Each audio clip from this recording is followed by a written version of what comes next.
أما بعد فأعوذ بالله السميع العليم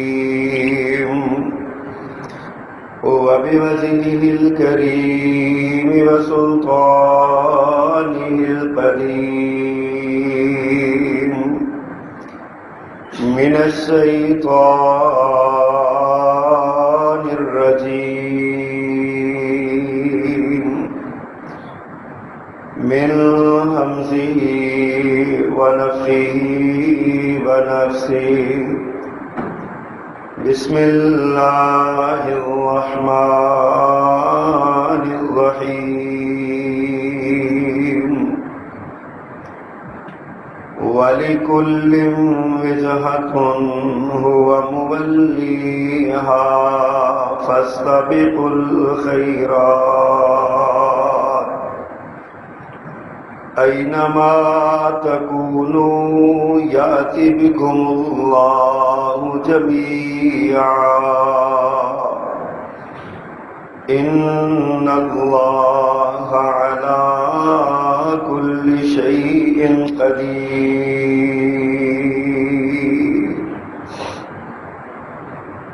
صدق اللہ العظیم. حمد و ثنا، تعریف و تسبیح، تکبیر و تحلیل، بڑائی، بزرگی، کبریائی کے سارے کلمات،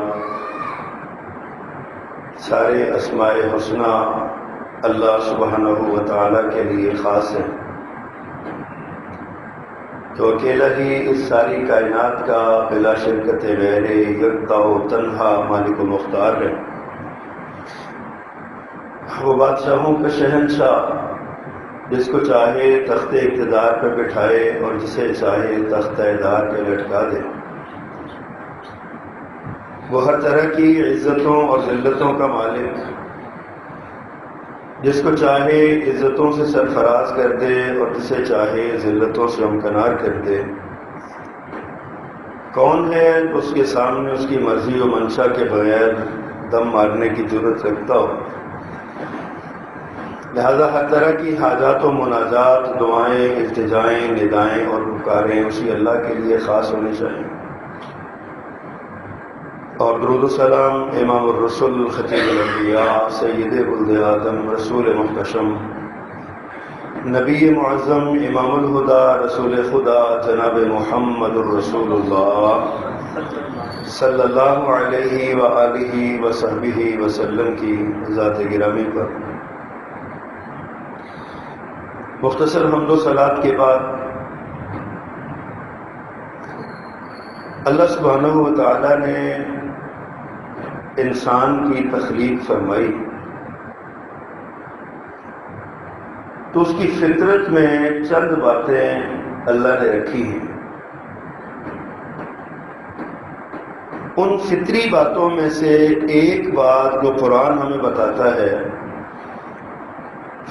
وہ ہے کہ انسان طبعی طور پر، فطری طور پر جلد باز واقع ہوا ہے.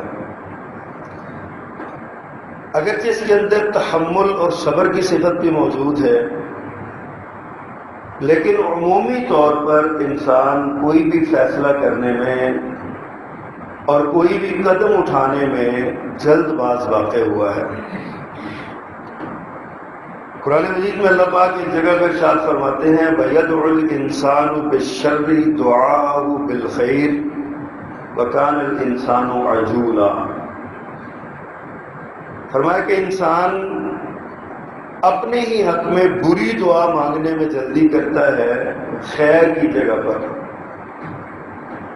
آپ دیکھتے ہیں گھروں میں کیا ہوتا ہے، ذرا سی بات ہوتی ہے ماں اپنے بچے کو لعنت ہی کہہ دیتی ہے، باپ اپنی بیوی، باپ اپنے بچوں کے لیے، یہ شوہر اپنی بیوی کے لیے لعنت کا لفظ بول دیتے ہیں. جلد بازی ہے نا، بہت جلد بازی ہے. تو اللہ فرماتے ہیں کہ وَيَدْعُ الْإِنسَانُ بِالشَّرِّ دُعَاءَهُ بِالْخَيْرِ. انسان کبھی اپنے حق میں خیر کی جگہ پر شر کی دعا مانگنے لگتا ہے. بڑا کسی کو غصہ آیا ہو تو کہتا ہے میں مر جاؤں، میں آپ جو ہے نا وہ میری لاش دیکھ لیں، اور میں یہ عموماً گھروں میں یہ باتیں لڑائی جھگڑے کے دوران یہ باتیں سننے میں آتی ہیں، میں زندہ ہی نہ رہوں، میں آپ کو نظر ہی نہ آؤں، آپ مجھے مارتے ہیں، مجھ سے لڑتے ہیں، بچے کہہ دیتے ہیں، کبھی باپ کہہ دیتا ہے، کبھی بیوی کہہ دیتی ہے، کبھی شوہر کہہ دیتا ہے۔ اللہ فرماتے ہیں وَقَالَ الْإِنسَانُ عَجُولًا، انسان ہے ہی جلد باز۔ دوسرے مقام پہ اللہ فرماتے ہیں خُلِقَ الْإِنسَانُ مِنْ عَجَلٍ، انسان کو پیدا ہی جلد باز کیا گیا ہے۔ سَأُرِيكُمْ آيَاتِي فَلَا تَسْتَعْجِلُونَ، جب ہم تمہیں کو اپنا عذاب یا نشانی دکھائیں گے تو جلد بازی نہ کرنا، جلدی نہ کرنا۔ عرب کے کفار میں ایک نے کہا تھا نا لاؤ عذاب اپنا، جلدی بلاؤ، جو جس عذاب کا کہتے ہو اللہ دیکھو بھیجے ہم پہ عذاب۔ تو اللہ فرماتے ہیں قریب ہم تمہیں دکھائیں گے عذاب، فلا تستعجلون، اب جلدی نہ کرنا۔ تو یہ اجرت بازی انسان کے لیے بسا اوقات تو بہت نقصان کا سبب بن جاتی ہے۔ بندے قتل ہو جاتے ہیں، طلاقیں ہو جاتی ہیں، گھر تباہ ہو جاتے ہیں، اور خاندان کے خاندان اجڑ جاتے ہیں، کاروبار برباد ہو جاتا ہے جلد بازی کی وجہ سے۔ لیکن کبھی کبھی یہ جلد بازی بڑی ممدوح اور بڑی اچھی بھی ہوتی ہے۔ وہ جلد بازی جس کا پہلے میں نے ذکر کیا وہ تو ہے انتہائی نقصان دہ انسان کے لیے، غیر مؤثر، بہت زیادہ اس کو نقصان پہنچانے والی ہے۔ لیکن بعض جلد بازیاں انسان کے لیے بہت اچھی بھی ہوتی ہیں اگر وہ نیکی کے کاموں میں جلد بازی کرے۔ اللہ سبحانہ و تعالیٰ نے ہمیں یہی کہا وَلِكُلٍّ وِجْهَةٌ هُوَ مُوَلِّيهَا فَاسْتَبِقُوا الْخَيْرَاتِ، فرمایا تم جدھر کو بھی اپنا منہ پھیرو گے نا اللہ کی سمت اسی طرف پاؤ گے۔ فَاسْتَبِقُوا الْخَيْرَاتِ، تمہیں نیکی کے کاموں میں جلدی کرنا چاہیے، نیکی کے کام میں آگے بڑھنا چاہیے، نیکی کے کام میں قدم جلدی اٹھانا چاہیے، نیکی کرتے ہوئے ٹال مٹول، چوں چنا چونکے چنانچے نہیں کرنا چاہیے۔ فَاسْتَبِقُوا الْخَيْرَاتِ، اللہ فرماتے ہیں نیکی کے کاموں میں جلدی کرو۔ کیوں؟ اَيْنَمَا تَكُونُوا يَأْتِ بِكُمُ اللَّهُ جَمِيعًا، تم جہاں کہیں بھی ہوگے اللہ تمہیں اکٹھا کر لے گا، لے آئے گا اللہ پاک تم سب کو اپنے پاس۔ تو جب اللہ کے پاس جانا ہے تو خود ہی اللہ کی طرف جانے میں ہمیں جلدی کر لینی چاہیے۔ اللہ بلاتا ہے ہمیں حی علی الصلاۃ، حی علی الفلاح، نیکی کی طرف آؤ، کامیابی کی طرف آؤ، تو ہمیں جلدی قدم اٹھا لینا چاہیے، ٹال مٹول نہیں کرنا چاہیے، رک کے نہیں آنا چاہیے، دیر نہیں لگانی چاہیے۔ 8 دن میں ایک بار اس نے ہمیں خطبہ جمعہ کے لیے بلایا ہے کہ خطبہ سنا کرو، ہم گھر میں بیٹھے رہتے ہیں، کاموں میں مصروف رہتے ہیں، دکان پہ بیٹھے رہتے ہیں، ہم سے پہلے نہیں آیا جاتا، جبکہ آنے کا اتنا بڑا اجر اللہ نے بتایا، جو سب سے پہلے آئے گا پہلی گھڑی میں اسے اونٹ کی قربانی کا ثواب ملے گا، دوسری گھڑی میں آنے والے کو گائے کی قربانی کا ثواب ملے گا، تیسری گھڑی میں آنے والے کو بکرے کی قربانی کا ثواب ملے گا، حتیٰ کہ چلتے چلتے مرغے اور انڈے کی قربانی کا ثواب بھی جو ہے وہ ملتا ہے۔ اس کے بعد جب امام اور خطیب صاحب ممبر پہ آ جاتے ہیں پھر وہ فرشتے جو رجسٹر لے کے بیٹھے آنے والوں کا نام لکھنے کے لیے وہ رجسٹر بند کر کے آگے سامعین میں بیٹھ جاتے ہیں، فرشتے خطبہ سنتے ہیں، ہم سے نہیں سنا جاتا، فرشتے خطبہ سنتے ہیں، بات سنتے ہیں، بات سنتے ہیں۔ حالانکہ فرشتوں کو کیا ضرورت ہے خطبے کی، وہ تو اللہ تعالیٰ نے ان کی جو ڈیوٹی لگائی صرف وہی کریں گے، لیکن یہ اتنی بڑی عبادت ہے کہ اللہ کی رحمت ڈھانپے ہوئی ہوتی ہے اس وقت، فرشتے اس رحمت سے محروم نہیں ہوتے، ہم انسان محروم رہ جاتے ہیں، ہم برائی کے کام میں، بدی کے کام میں، گناہ کے کام میں جلد باز ہیں، قدم جلدی بڑھاتے ہیں، لیکن جب نیکی کا کام آتا ہے تو پھر الشیطان یعدکم الفقر ویأمرکم بالفحشاء والمنکر، شیطان تمہیں فقیری سے ڈرا دیتا ہے، مسجد میں پیسہ خرچ نہیں کرنا، نیکی کے کام میں پیسہ نہیں خرچ کرنا، مولویوں کا تو کام ہی ہوتا ہے چندہ مانگتے رہتے ہیں، یہ ان کی بات نہ سنو، برائی کا کام ہو، ہوٹلنگ ہو، یا فضول قسم کی جگہ پہ پیسہ خرچ کرنا ہو، شادی بیاہ کی رسومات پہ ہو تو بے شمار پیسے ہم خرچ کر دیتے ہیں، پرواہ نہیں کرتے۔ شیطان ہمیں رغبت ادھر کی دلاتا ہے، شیطان ہمیں پیغام ادھر کا دیتا ہے، جبکہ اللہ ہمیں نیکی کی طرف بلاتا ہے کہ نیکی کے کام کرو۔ اللہ اکبر۔ ایسے پھر مزے کی بات یہ ہے کہ اللہ سبحانہ و تعالی عذاب دینے میں جلد بازی نہیں کرتا، لیکن معاف کرنے میں اللہ بھی بڑا جلد باز ہے۔ اللہ کی بڑی خاص رحمت ہے یہ۔ اللہ فرماتے ہیں تم ایک بار آ کے مجھ سے سوال کرو، جو سوال تمہاری زبان پہ ہوگا پہلے جواب تمہیں دے دوں گا۔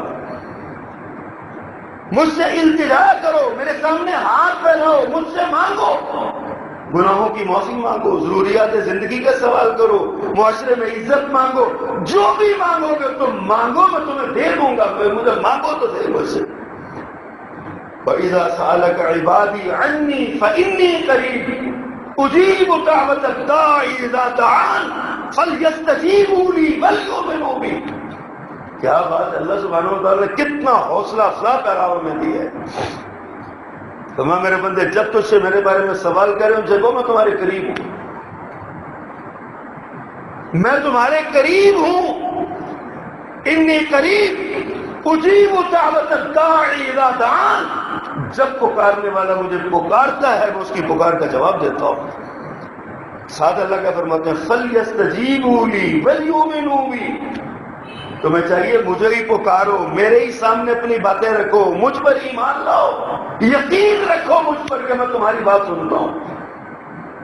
اللہ پاک دینے میں، معاف کرنے میں اللہ بہت جلدی کرتے ہیں، لیکن عذاب دینے میں اللہ پاک مہلت دیتے ہیں، مہلت دیتے ہیں، فوراً پکڑ نہیں کرتے۔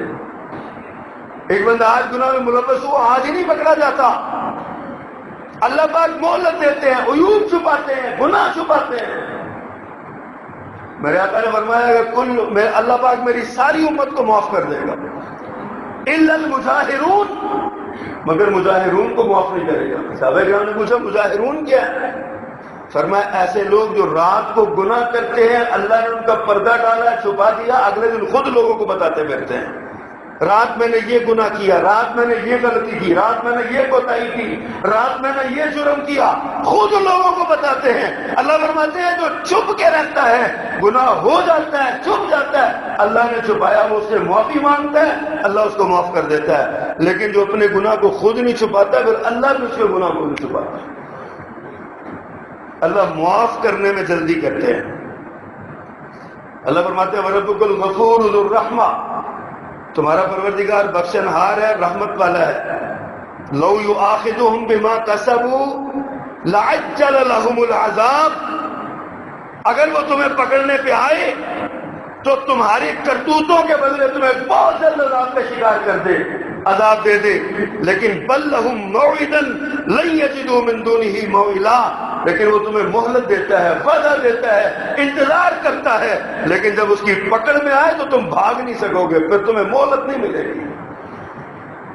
اللہ تعالیٰ مہلت دیتا ہے، اللہ چھوڑتا ہے، جاؤ موج کرو، ابھی رک جاؤ، ابھی بھی رک جاؤ گے، ابھی بھی رک جاؤ۔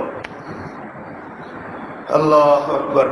حضرات گرامی یہ باتیں اس لیے کر رہا ہوں کہ بعض اوقات ماحول ہوتا ہے نیکی کرنے کا، بعض اوقات ایسا ماحول پیدا ہو جاتا ہے دل چاہتا ہے نیکی کرنے کو۔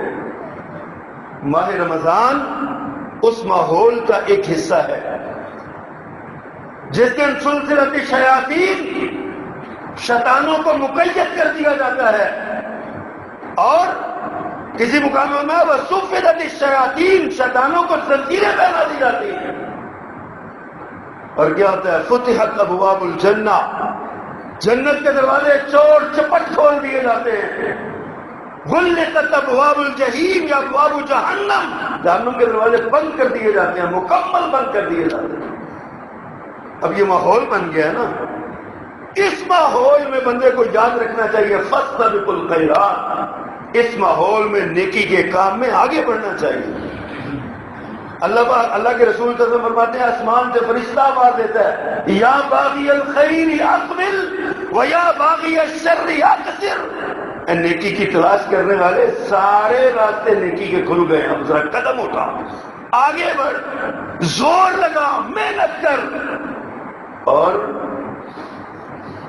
اور برائی کے ارادے سے پھرنے والے، برائی کی تلاش کرنے والے، اکثر راستے سارے بند ہو گئے ہیں. جہنم کا دروازہ بند ہو گیا، شیطان قید کر دیا گیا ہے.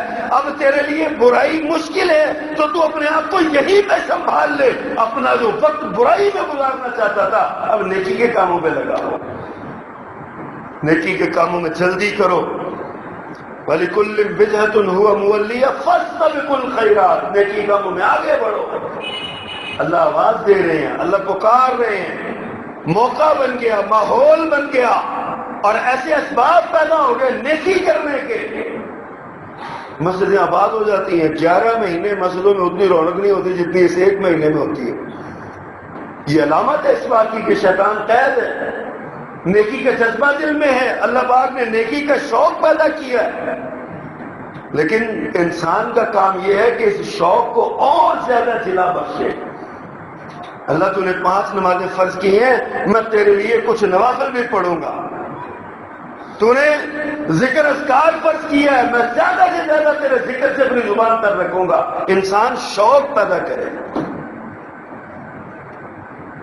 وہ کہتے ہیں کہ بعض دانشوروں کا قول ہے کہ انگریزی کی 3 باتیں ہیں، 3 پی ہیں انگریزی کے کسی کی زندگی کو درست کرنے کے لیے. نمبر 1 پی سے پلاننگ، نمبر 2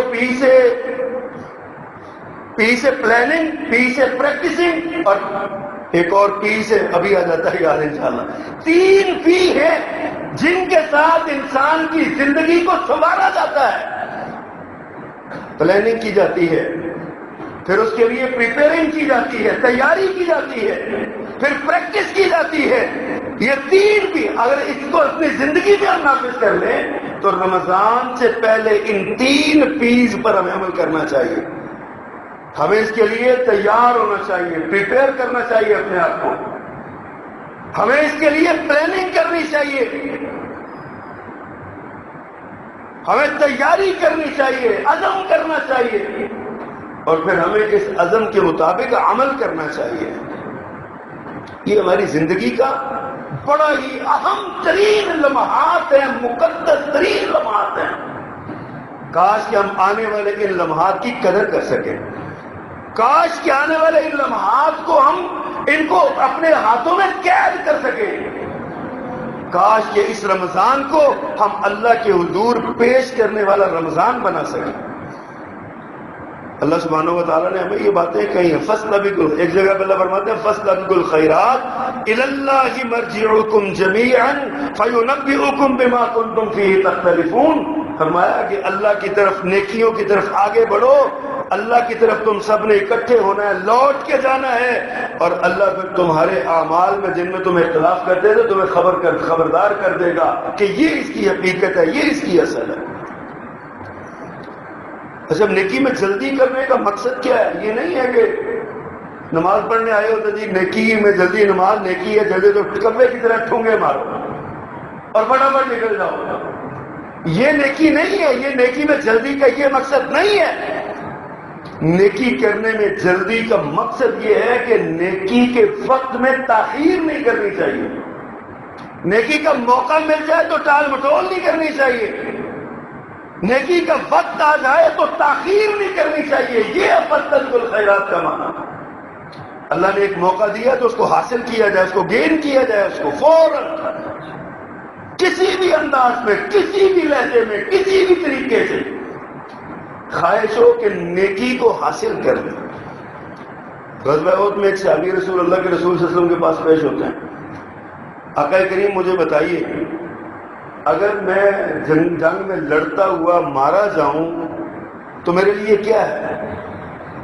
آپ نے ارشاد فرمایا تیرے لیے جنت ہے. اب صحابہ کا شوق دیکھیے. ہم کہنا یار یہ فلاں کام کر لو سے جنت ملے گی، تو ہمیں یقین ہی نہیں آتا. ہم کہتے ہیں مولوی صاحب کی بات ہے، جھوڑیا ہوئی ہوگی، کہاں جنت، کس کی جنت، کون سی جنت، پتہ نہیں کب جنت مل رہی. اس صحابی نے سوال کیا کہ اللہ کے پیغمبر میرے مرنے سے میدان جنگ میں لڑتا ہوا مر جاؤں تو مجھے کیا ملے گا؟ تو میرے آقا نے ساتھ میں جنت ملے گی. اس نے کہا جی پکی بات کر, پکی بات. ہاتھ میں کھجوریں پکڑی ہوئی تھی, دل میں خیال آیا یہ کھجوریں کھا لوں پھر جا کے لڑتا ہوں. پھر مان خیال آیا کہ جنت میں اس سے کہیں اعلیٰ درجے کی کھجوریں ہوگی. وہ کھجوریں وہیں پہ پھینکی, کہا اب جنت میں ہی جا کے کھجوریں کھاؤں گا. میدان جنگ میں اترا, لڑتا ہوا شہید ہو گیا اور جنت میں جا کے کھجوریں کھانے لگا. یہ جذبہ تھا صحابہ کرام رضوان اللہ علیہم اجمعین کا. آج یہ جذبہ ہمارے اندر نہیں ہے. وہ ایک دوسرے سے نیکی میں آگے بڑھتے تھے. پیارے پیغمبر صلی اللہ علیہ وسلم نے سوال کیا چندے کا, ورنہ میدان جنگ میں غزوہ تبوک پہ جانا ہے, چندہ لاؤ. حضرت عمر فرماتے ہیں رضی اللہ تعالیٰ عنہ, آج میرے پاس نہ کچھ پیسے تھے کچھ مال تھا, میں کافی دولت مند تھا اس دن. میں نے کہا آج موقع بنا ہے ابو بکر سے آگے بڑھنے کا, نیکی میں آگے بڑھنے کا. ابو بکر ہر قدم پر مجھ سے آگے ہیں, آج موقع بنا ہے ابو بکر سے آگے بڑھنے کا, آج میں ابو بکر سے آگے بڑھوں گا. آدھا سامان گھر کا اٹھایا, پیارے پیغمبر کے قدموں میں لا کے ڈھیر کر دیا. آپ نے پوچھا گھر کیا چھوڑ کے آئے؟ کہا جی اسی طرح کا اتنا ہی اور گھر چھوڑا ہے. آپ خوش ہوئے تو آج ہی اسی اسنا میں جناب صدیق اکبر رضی اللہ تعالیٰ نے گھر کا جو سامان تھا وہ لا کے قدموں میں ڈھیر کیا. فرمایا گھر کیا چھوڑ کے آئے؟ کہا اللہ اور اس کا رسول چھوڑ کے آئے. جناب عمر کی گردن جھک گئی. کہا ابو بکر تجھ سے کوئی آگے نہیں بڑھ سکتا, تجھ سے کوئی آگے نہیں بڑھ سکتا. ابو بکر کو ایسے ہی افضل الخلائق کی بات الانبیاء نہیں کرا دیا گیا. انبیاء کی جماعت کے بعد انسانوں کی تمام مخلوقات میں سب سے زیادہ افضل اگر کوئی ہستی ہے تو اس کا نام ابو بکر صدیق ہے. کیوں ہے؟ اس لیے کہ انہوں نے اپنا رکھا ہی کچھ نہیں, سارا کچھ ہی دین کو دے دیا, سارا کچھ ہی دین کو دے دیا. یہ جذبہ تھا صحابہ کرام میں. اس لیے کہ مومن کی صفات میں اللہ نے جو بات بتائی ہے نا وہ ایک ہی ہے, اولئک یسارعون فی الخیرات. مومنوں کا ذکر کرتے ہوئے فرمایا یہ وہ لوگ ہیں جو نیکی کے کاموں میں جلدی کرتے ہیں, تیزی کرتے ہیں نیکی کے کاموں میں, خیرات میں, خیر کے کاموں میں آگے بڑھتے ہیں. دوسرے مقام پر فرمایا انما کان قول المؤمنین اذا دعوا الی اللہ ورسولہ ان یقولوا سمعنا واطعنا. فرمایا کہ مومن کی نشانی یہ ہے, مومنوں کا قول یہ ہوتا ہے جب انہیں اللہ اور اس کے رسول کی طرف بلایا جائے, جب بھی اللہ اور اس کے رسول کی طرف آواز آئے ان یقولوا سمعنا واطعنا, ان کی ایک ہی بات ہوتی ہے ہم نے سن لیا, ہم نے مان لیا. دوسرا کوئی چوں و چنا کی گنجائش درمیان میں راستہ ہی نہیں چھوڑتا. صرف ایک ہی بات ہوتی تھی, پیارے پیغمبر کی زبان سے نکلی. پھر مجھے سیدنا صدیق اکبر رضی اللہ عنہ یاد آیا. ابو جہل نے جا کے کہا تمہارا اگر کوئی تمہیں یہ کہے کہ میں ایک رات میں بیت المقدس گیا وہاں سے واپس بھی آ گیا, مان لو گے؟ جناب صدیق نے کہا پہلے یہ بتاؤ کہا کس نے, کہنے والا کون ہے, پھر فیصلہ ہوگا. اس نے کہا تیرا یار محمد یہ کہتا ہے صلی اللہ علیہ وسلم. ایک لمحے کے تردد کے بغیر کہا پھر سچ کہتے ہیں. اس کا نام ایمان ہے, اس کا نام ایمان ہے. سوچئے اس کا نام ایمان ہے. ہمارے سامنے سارا قرآن پڑھ کے سنا دو, ہم سوچتے رہتے ہیں میرے ابے نے تو کبھی یہ کام نہیں کیا, میں کیوں کرا, میری اماں نے تو کبھی یہ گل نہیں کی, میں کیوں کہوں, میرے خاندان کا یہ رواج نہیں ہے. قرآن کی بات اپنی جگہ پہ میں اس کو مانتا ہوں, لیکن چونکہ میرے خاندان کا رواج نہیں ہے لہذا میں اس کو عمل نہیں کر سکتا. اس پر اس کو ایمان کہتے ہیں, اس کو ایمان کہتے ہیں. ایمان یہ ہے ان یقولوا سمعنا واطعنا, رب کا حکم آ گیا تو بس مان لیا, اس کے آگے کوئی گنجائش نہیں. اللہ کے رسول صلی اللہ علیہ وسلم کا فرمان آ گیا تو اس کے آگے کوئی گنجائش نہیں ہے, دوسری بات ہی نہیں ہے. پھر مجھے ابو بکر و عمر یاد آئے رضی اللہ تعالیٰ عنہ. اللہ ہماری یہ محبت قبول فرما لے. اللہ کے رسول دنیا سے رخصت ہو گئے, جاتے ہوئے آپ نے حضرت اسامہ کی قیادت میں ایک لشکر بھیجا تھا, لشکر تیار کیا تھا, اور یہ لشکر قریب کے محلے میں باہر مدینہ سے باہر جا چکا تھا. اللہ کے رسول صلی اللہ علیہ وسلم وفات پا گئے. لشکر کے کچھ لوگ واپس آئے، تجہیز و تکفین میں شریک ہوئے، دوبارہ جانے لگے تو حضرت عمر رضی اللہ تعالی عنہ جیسا جری، جوان، بہادر اور دور اندیش اور بڑا یعنی ویژنری لیڈر جناب صدیق اکبر رضی اللہ تعالیٰ عنہ کے سامنے کھڑا ہو گیا، کہا ابو بکر یہ فیصلہ کچھ مناسب نہیں لگتا. پیارے پیغمبر موجود تھے، انہوں نے اپنے حالات کے مطابق یہ فیصلہ کیا. یہ بچہ ہے، 16-17 سال کی عمر ہے، اس عمر میں اتنے اتنے سید اور بڑے صحابہ کرام، کبار صحابہ کرام اس کی قیادت میں لڑنے کے لیے جا رہے ہیں، اور پیچھے سے مدینے پر بھی حملے کا خدشہ ہے. آپ ایسا کریں یا قیادت بدل دیں یا یہ لشکر روک لیں. جناب صدیق اکبر رضی اللہ تعالیٰ نے کیا فرمایا تھا؟ حضرت عمر کے منہ کی طرف غور سے دیکھا اور ایک ہی جملہ کہا، عمر تجھ سے تو یہ توقع نہیں تھی، تجھ سے یہ امید نہیں تھی. تو جاہلیت میں تو بڑا غیرت والا تھا، آج تجھے کیا ہو گیا؟ بزدلی دکھا رہا ہے. جو حکم میرے پیغمبر محمد نے دیا ہے ابو بکر اس میں ایک رائی کے دانے کے برابر بھی خرچ کیا تھا صلی اللہ علیہ وسلم. اسامہ جائے گا، قیادت یہی کرے گا، لشکر بھی اس کے ساتھ جائے گا. میرے پیغمبر نے جن جن کو بھیجا وہ سارے جائیں گے. آپ اندازہ کریں، اس کا نام اطاعت اور اس کا نام فرما برداری ہے. سمعنا واطعنا، جو سن لیا تو مان لیا، اس کے آگے کوئی بات نہیں. اور سننے اور ماننے کا نام ہی نیکی میں آگے بڑھنا ہے. لیکن ہماری بدقسمتی ہے کہ ہم یہ کام نہیں کرتے. اللہ نے میرے ساتھ فرمایا وَسَارِعُوا إِلَىٰ مَغْفِرَةٍ مِّن رَّبِّكُمْ وَجَنَّةٍ عَرْضُهَا السَّمَاوَاتُ وَالْأَرْضُ أُعِدَّتْ لِلْمُتَّقِينَ. فرمایا تیزی کرو، آگے بڑھو، جلدی چلو اللہ کی مغفرت کی طرف، تمہارے رب کی مغفرت کی طرف اور جنت کی طرف جس کی چوڑائی زمین و آسمان کے برابر ہے. اعدت للمتقین، تیار متقیوں کے لیے کی گئی ہے.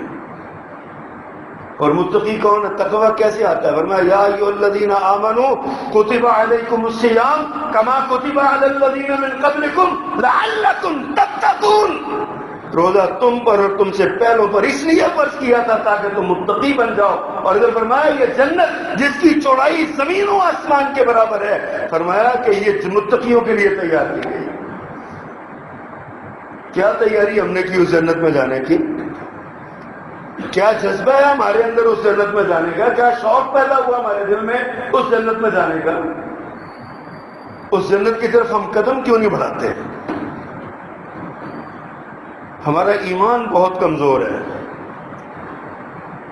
اللہ اکبر. دوسرے مقام پہ اللہ فرماتے ہیں سابقوا الی مغفرۃ من ربکم وجنۃ عرضها كعرض السماء والارض اعدت للذین آمنوا باللہ ورسولہ. فرمایا لوگو اللہ اپنے پروردگار کی بخشش کی طرف اور اس کی جنت کی طرف دوڑو جس کی چوڑائی زمین و آسمان کی مانند ہے. وہ ان لوگوں کے لیے تیار کی گئی ہے جو اللہ اور اس کے رسول پر ایمان لاتے ہیں. ایمان کیسا؟ جیسا ابو بکر صدیق کا تھا. ایمان کیسا؟ جیسا عمر فاروق کا تھا. ایمان کیسا؟ جیسا عثمان غنی کا تھا، علی حیدر کا تھا، طلحہ و زبیر کا تھا، سعد و سعید کا تھا، ابو عبیدہ بن جراح کا تھا، عبد الرحمن بن عوف کا تھا، رضوان اللہ علیہم اجمعین. اور میرے پیغمبر صلی اللہ علیہ وسلم کی زندگی میں ایک لمحہ بھی آپ کے ساتھ گزارنے والوں کا جیسا ایمان تھا ویسا ایمان ہے. اللہ نے کیا دیا؟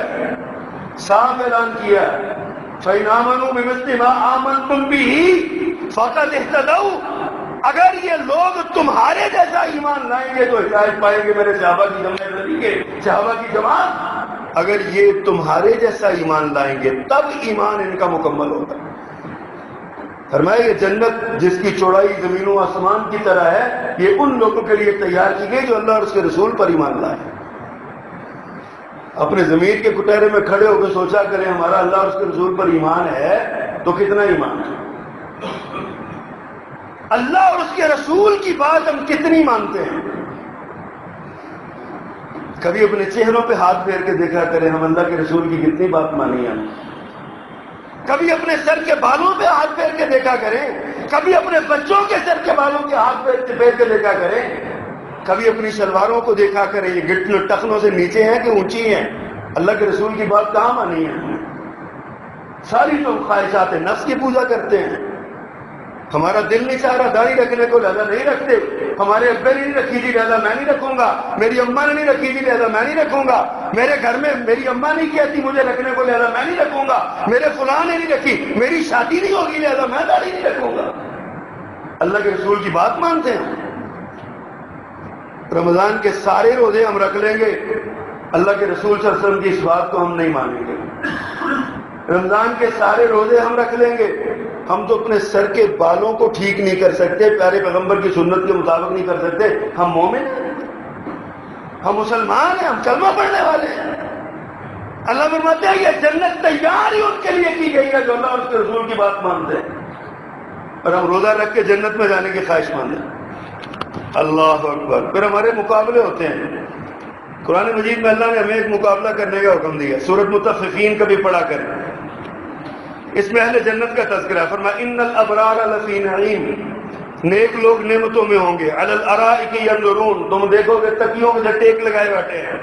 تعرف فی وجوہہم نظرۃ النعیم، ان کے چہروں کے چمک سے تم ان کو دیکھو گے، نعمتوں کی جھلک ہوگی ان کے چہروں پہ، تم ان کو پہچان لو گے.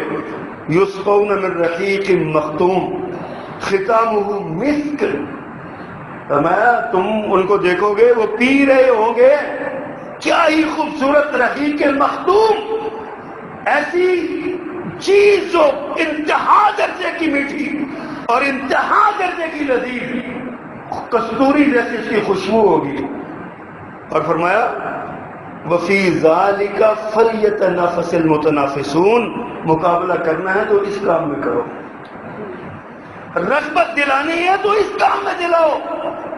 یہ رغبت کی بات ہے کہ تم جنت میں جانے کی کوشش کرو، تم جنت میں آگے بڑھنے کی کوشش کرو. صرف جنت میں ہی نہیں جاؤ، جنت الفردوس تک جانے کی کوشش کرو. پھر اکیلے نہ جاؤ، اپنی بیوی کو ساتھ لے جاؤ، اپنے بیٹوں کو ساتھ لے جاؤ، اپنی بیٹیوں کو ساتھ لے جاؤ، اپنے ماں باپ کے ساتھ جانے کی کوشش کرو. یہ سارا یہ کوشش کا نام، جد و جہد کا نام ایمان اور اطاعت ہے. اس کا نام ہے فاستبقوا الخیرات، نیکیوں میں آگے بڑھو. رسول اللہ صلی اللہ علیہ وسلم کی ایک حدیث حضرت ابو ہریرہ روایت کرتے ہیں، فرمایا بادروا بالاعمال، اعمال میں جلدی کرو، عمل کرنے میں جلدی کرو، تیزی کرو، آگے بڑھو. فتنن کا قطع اللیل المظلم، ان فتنوں کے آنے سے پہلے جو تاریک رات کی طرح ہوں گے. کیا ہوگا ان میں؟ یصبح الرجل مؤمنا ویمسی کافرا، مومن صبح تو ایمان کی حالت میں کرے گا، شام ہوگی تو کافر ہو جائے گا. ویمسی مومنا او یمسی مؤمنا ویصبح کافرا، یا شام کو مومن ہوگا تو صبح کو کافر ہو چکا ہوگا. اللہ اکبر. یبیع دینہ بعرض من الدنیا، فرما اپنا دین دنیا کے بدلے بیچ کے ڈالے گا. بدقسمتی سے آج یہ بات، یہ عمل بہت نظر آ رہا ہے. دنیا کے بدلے دین بیچنا کیا مطلب ہوتا ہے؟ دنیا کو خوش کرنے کے لیے اللہ کو ناراض کرنا، دنیا حاصل کرنے کے لیے دین کا مذاق اڑانا، دنیا حاصل کرنے کے لیے دین والوں کی توہین کرنا، دنیا حاصل کرنے کے لیے دین پر عمل سے اعتراض کرنا، دین کے احکامات سے منہ موڑنا، یہ دنیا حاصل کرنے کے بدلے یہ میری دین بیچنے کے مترادف ہے. میرے آقا نے فرمایا اس وقت کے آنے سے پہلے پہلے عمل کر لو، اپنے آپ کو تیار کر لو. اللہ اکبر. قرآن مجید نے حضرت موسیٰ علیہ السلام کا ذکر کرتے ہوئے ان کی ایک جملہ کوٹ کیا. وہ فرماتے ہیں وَعَجِلْتُ إِلَيْكَ رَبِّ لِتَرْضَىٰ، اے میرے رب میں تیری رضا کے لیے جلدی کرتا ہوں. اس پر عرب کے ادب میں ایک بڑی خوبصورت کہاوت ہے. ایک خاتون اکثر یہ آیت پڑھا کرتی تھی وَعَجِلْتُ إِلَيْكَ رَبِّ لِتَرْضَىٰ، اللہ میں تیری رضا کے لیے میں جلدی کرتی ہوں، تیری رضا کی طرف آنے میں جلدی کرتی ہوں. اکثر یہ جملہ وہ پڑھا کرتی تھی، پڑھتی رہتی تھی. اور کام اس کا یہ ہوتا تھا جب اذان ہوتی تو دنیا کے سارے کام چھوڑ دیتی. جب کوئی نیکی کی طرف آواز دیتا تو دنیا کے سارے کام وہ چھوڑ دیتی تھی، ہر شے چھوڑ دیتی تھی، صرف اللہ کی رضا کے لیے. ایک دن اس کا شوہر باہر سے کہیں آ رہا تھا، اس نے کہا مجھے بھوک بڑی لگی ہے، کھانا پکاؤ. میں آ رہا ہوں. وہ کھانا پکا رہی تھی. آخری 2 چیزیں تو بننے والی رہتی تھی کہ اذان کی آواز آ گئی. اب اس نے سوچا کہ میں یہ پکا کے تو پھر نماز پڑھ لوں. پھر اس کو یاد آئی یہی آیت، حضرت موسیٰ علیہ السلام کا یہ جملہ اللہ نے قرآن میں کوٹ کیا، وَعَجِلْتُ إِلَيْكَ رَبِّ لِتَرْضَىٰ، میرے پروردگار میں تیری رضا کی طرف جلدی کرتا ہوں۔ اس نے وہ وہیں پہ چھوڑا، نماز پڑھنے لگ گئی، سجدے میں گئی، موت آ گئی، سجدے میں گئی، فوت ہو گئی۔ شوہر باہر سے آیا، اس نے دیکھا سارا کھانا تیار ہے، 2 چیزیں تیار نہیں ہیں، بڑا غصہ اس کو آیا کہ اس کو شرم نہیں آتی، اس کو احساس نہیں ہوتا، اگر یہ پکا کے نماز پڑھ لیتی تو میں نے اس کو کب روکا تھا۔ قربان جب جب آ کے اس نے سجدے کی حالت میں اس کو دیکھا نا، اس کو ہاتھ لگایا تو وہ گری پڑی تھی، فوت ہو گئی۔ ادب کے عربی ادب کے اس قول کے اندر یہ بات ہے، اگر وہ ان دور وقت اس کی موت کا آ چکا تھا، اگر وہ ادھر کچن میں کھڑی رہتی تو کچن میں موت آ جاتی۔ وہ کہتی تھی وَعَجِلْتُ إِلَيْكَ رَبِّ لِتَرْضَىٰ، پروردگار میں تیری طرف جلدی کرتی ہوں۔ اس نے جلدی کی اور رب نے بھی اس کو جلدی اپنے پاس بلا لی۔ کبھی سوچا کریں، کبھی ہم نے بھی اللہ سے کہا کہ یا اللہ میں جلدی تیری طرف آ رہا ہوں، میں تیری رضا پہ راضی ہوں۔ حضرت زکریا علیہ السلام کا ذکر قرآن نے کیا، انہوں نے دعا مانگی تو اللہ نے دعا کے جواب میں کہا وَوَهَبْنَا لَهُ يَحْيَىٰ وَأَصْلَحْنَا لَهُ زَوْجَهُ، ہم نے اسے یحییٰ بھی دیا اور اس کی بیوی کو تندرست بھی کیا۔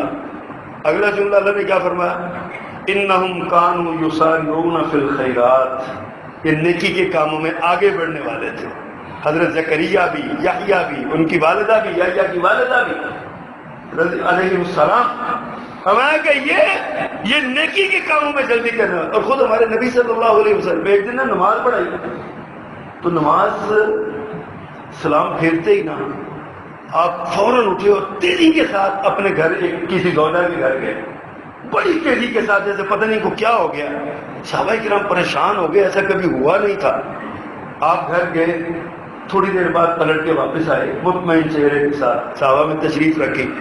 صحابہ کرام نے پوچھا کہ پیغمبر خیریت کیا ہوا، آپ کہاں گئے تھے؟ کہتے نماز کے دوران مجھے خیال آیا کہ میرے گھر میں نا سونے کی ایک ڈلی پڑی ہوئی تھی، صدقے کی تھی، تو میں نہیں چاہتا تھا کہ میرے گھر پڑی رہے اور میرا وقت گزرتا جائے، میں اس کو تقسیم کرنے کے لیے گیا تھا، اب میں تقسیم کر کے آ گیا ہوں اللہ کی رضا کے لیے، اللہ کے راستے میں، اب مجھے کوئی پریشانی نہیں۔ اللہ کی طرف جلدی کرنا، نیکی کی طرف آگے بڑھنا پیارے پیغمبر صلی اللہ علیہ وسلم کی سنت ہے۔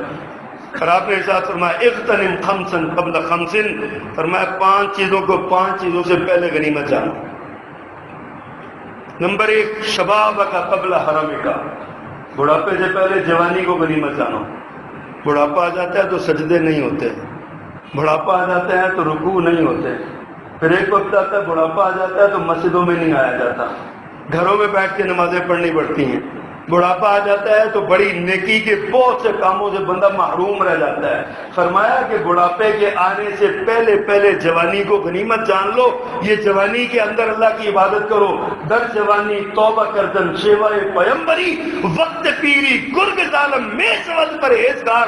فرمایا جوانی کے عالم میں عبادت کرنا یہ تو انبیاء کا شیوا ہے، بڑھاپے میں تو ظالم بھیڑیے بھی بڑا نیک ہو جاتا ہے، بڑے بڑے لوگ نیک ہو جاتے ہیں بڑھاپے میں آ کے۔ اللہ اکبر۔ فرمایا جوانی کو غنیمت جانو، بڑھاپے سے پہلے،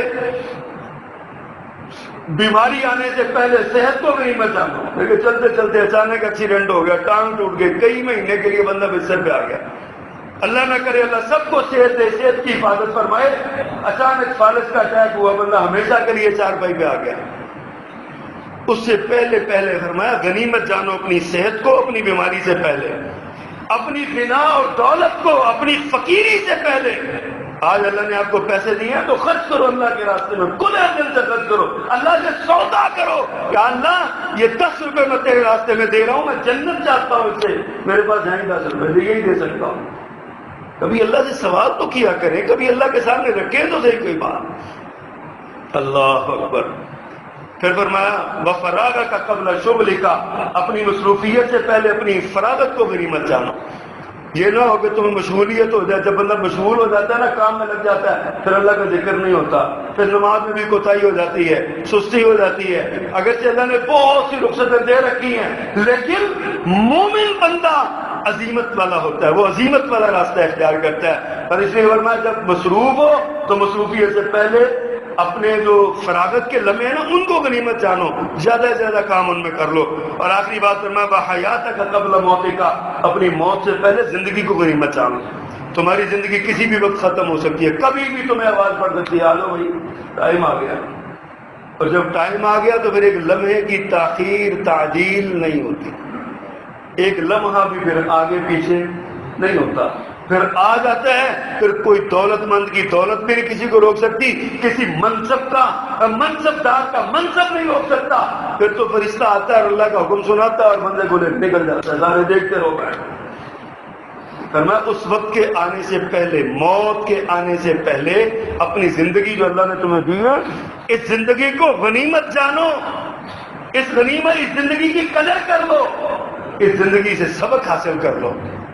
حضرات آج رمضان شروع ہو رہا ہے، ایک دن ہے یا 2 دن ہے، اللہ نے چاہا تو ہو سکتا ہے کل تراویح پڑھ لیں، نہیں تو پرسوں تو ہر صورت میں انشاءاللہ العزیز پڑھیں گے اللہ نے چاہا. لیکن اس کے لیے تیاری کریں. سب سے پہلے اپنے اندر نیکی کرنے میں سبقت کا جذبہ پیدا کریں. کہ جو نماز تراویح ہے نا جو ہمارے ہاتھوں سے نکلتی جا رہی ہے، اب ہم نہیں پڑھتے، مسجدیں بے آباد ہو رہی ہیں، ویران ہو رہی ہیں مسجدیں، بہت کم لوگ یعنی 1000 میں سے کوئی 2 4 5 بندے تراویح پڑھتے ہیں. اس قدر بد نصیبی ہے ہماری. میرے آقا نے فرمایا من قام رمضان ایمانا واحتسابا غفر له ما تقدم من ذنبه، پچھلے سارے گناہ معاف ہو جاتے ہیں نماز تراویح قیام اللیل کرنے والوں کے لیے. ہم نہیں پڑھتے، ہمیں پتہ نہیں کہاں سے ایک دن نے کہہ دیا یہ کوئی ضروری نہیں ہے، یہ پڑھ لو نہ پڑھو. بھئی یہ تو کوئی ایسا مسئلہ نہیں ہے. اس طرح تو بے شمار چیزیں آپ کیوں کرتے ہیں؟ آپ کر لو نہ کرو، یہ کوئی فتوی فلسفہ تو نہیں ہے نا. یہ کوئی پیارے پیغمبر صلی اللہ علیہ وسلم نے نماز پڑھائی ہے، یہ صحابہ کرام نے باجماعت یہ نماز پڑھی ہے. ہمیں کیا تکلیف ہے، ہم کیوں نہیں پڑھتے؟ نماز تراویح میں ہمیں جذبہ پیدا کرنا چاہیے. نماز تراویح ہم تب پڑھیں گے جب ہم جنت کا شوق اپنے دل میں رکھیں گے. اگر جنت کا شوق ہے نا تو جنت میں کیا ہے، ساری نعمتیں اپنی جگہ پہ جنت کی ایک نعمت اللہ رب العزت کا دیدار، یہ ساری جنت سے زیادہ قیمتی ہے. دل نہیں چاہتا اپنے رب کو دیکھنے کے، کبھی خیال نہیں آیا کہ ہم نے رب کو دیکھنا ہے، رب کو دیکھیں گے، ملیں گے رب کو. کیسے ملیں گے رب کو؟ جا کے رب کو ملنے والے اعمال بھی تو کریں نا، اللہ سے ملاقات کا جذبہ اور شوق تو پیدا کریں نا. ہم نے رب سے ملنا ہے اور تیاری ہماری ہے، ہم نے اللہ کے رسول صلی اللہ علیہ وسلم کو دیکھنا ہے جنت میں، تیاری ہماری ہے. کیا ان گناہ گار آنکھوں سے اللہ کے رسول کو دیکھ سکتے ہیں؟ ہمیں شرم نہ آئے گی کہ ہم کس منہ سے اللہ کے رسول صلی اللہ علیہ وسلم کے پاس حاضر ہوں گے؟ حوض کوثر میں کیسے جائیں گے؟ اور میں کبھی نا اپنے وجدان کی یہ بات کیا کرتا ہوں، سوچ ہے ایک میری، میں اس کا ذکر کیا کرتا ہوں. قیامت کے دن ہم اللہ کے رسول کے پاس حاضر ہوں گے حوض کوثر پہ، ہم کہیں گے ہمیں پلائیں. اچانک ہمارے درمیان اگر پردہ ہو گیا، پیارے پیغمبر طرف جائیں گے، اللہ کی میری امت ہے، اللہ پاک ہمارا نامہ اعمال ان کو دکھا دیں گے، یہ تمہاری امت ہے، انہوں نے تم سے کبھی وفا نہیں کی، تمہاری اطاعت نہیں کی، تمہاری بات نہیں مانی، تم ان کے لیے کیسی سفارش کر رہے ہو؟ اس وقت کیا عالم ہوگا جب پیارے پیغمبر فرمائیں گے سحقن لمن غیر بالی، ان کو دفع کر دو مجھ سے، انہوں نے میرے بعد میرے دین کو بدل دیا، میرے احکامات میں تبدیلی کر دی، میری شریعت کو تبدیل کر دیا. سحقن دفع کرو ان کو، مجھ سے دور کر دو ان کو. کیا ہم یہ لعنت جیت سکتے ہیں؟ اللہ کے پیغمبر کا دھتکارنا جیت سکتے ہیں؟ اگر نہیں کر سکتے تو اللہ نے ہمیں آج موقع دیا، آج ہمارے لیے یہ موقع ہے. اپنے رب کو راضی کریں، مسجدوں کو آباد کریں. اگلا جمعہ آئے گا نا، اگلے جمعے میں دیکھوں گا کہ کتنے لوگ کتنی جلدی آتے ہیں مسجد میں.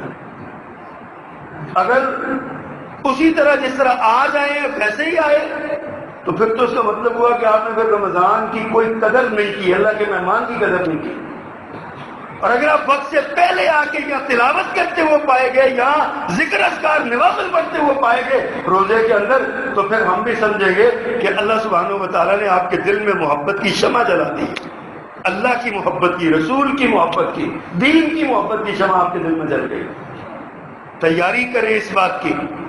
اور آخری بات یہ کہوں کہ رمضان کے مہینے میں آپ صدقہ کرتے ہیں، زکوٰۃ دیتے ہیں، زکوٰۃ تو آپ نے دینی ہے، فرض ہے، وہ نفلی صدقات کا اہتمام کریں، کرتے ہیں الحمدللہ، کوئی شک نہیں۔ لیکن جو بات میں آپ سے عرض کرنا چاہتا ہوں وہ یہ ہے کہ اس کام میں اپنی اولاد کو شریک کریں اپنے ساتھ، اپنی زکوٰۃ کا حساب اپنے بچوں کے ساتھ بیٹھ کے کریں، جس دن کو زکوٰۃ دے رہے ہیں اپنے بچوں کو ساتھ بیٹھ کے دیکھیں، اپنے بچوں کے ہاتھ بھجوائیں کہ جاؤ جا کر، لیکن ان کو عزت نفس بھی سکھائیں، کسی کو ذلیل نہیں کرنا، کسی کی عزت نفس کو پامال نہیں کرنا، یہ بھی نیکی ہے، بہت بڑی نیکی ہے یہ بھی۔ حدیث میں آتا ہے دائیں ہاتھ سے دے بائیں کو پتہ نہ چلے، یہ مومن کی نشانی، اللہ پسند کرتا ہے اس بات کو۔ تو یہ ساری چیزیں اصل میں اس کے لیے ہیں جو عمل کا شوق رکھتا ہے اپنے اندر۔ رمضان آ رہا ہے، اللہ ہم تجھ سے دعا کرتے ہیں ہمیں رمضان تک خیریت سے پہنچا دے، اور یہ لمحات ہمارے لیے مبارک کر دے، اور ہمیں رمضان کی قدر کرنے کی توفیق عطا فرما۔ سبحان ربک رب العزت عما یصفون۔